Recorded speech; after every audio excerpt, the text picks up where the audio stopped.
Shelly-Ann Fraser Pryce and Sha'ccarri Richardson, humbled, exposed, and dethroned in their 2025 openers. It was supposed to be a celebration. Shelly-Ann Fraser Pryce, the grand dame of sprinting, stepping back onto the world stage in Doha, ready to silence the doubters. Instead, she got run down and tossed aside by a pair of Jamaican teenagers. Tia and Tina Clayton didn't just beat her, they blew past her like she wasn't even there.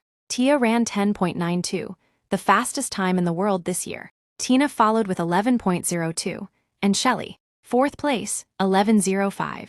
No medals, no noise, just a silent exit from the track and a loud message to the world. The queen is no longer untouchable. Shelly's loss wasn't just a bad race. It was symbolic.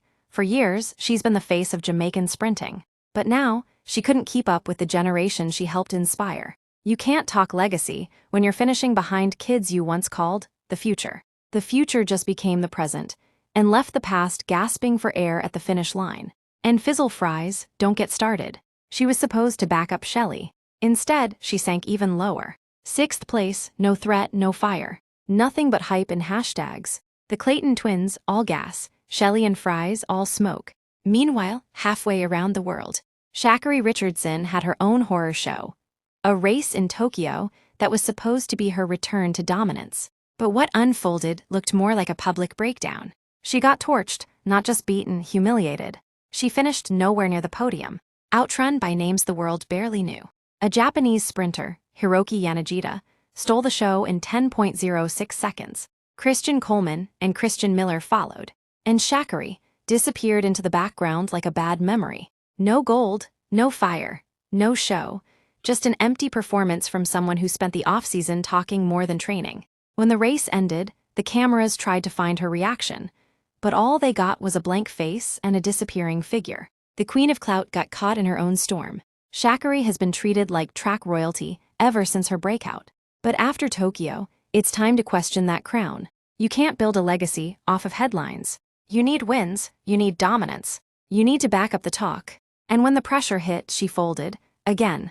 And yet, the most shocking part wasn't the losses, it was the lack of fight. Shelly looked tired, Sha'ccarri looked distracted. These weren't women hungry for gold. They looked like athletes going through the motions, while the next generation seized the spotlight. The track doesn't care about resumes. It doesn't care about Twitter followers or legacy points. You're only as good as your last race. And if these races were any indication, Shelly and Sha'ccarri are in serious trouble heading into the rest of the 2025 season. No amount of past glory can save you when you're getting torched by teenagers.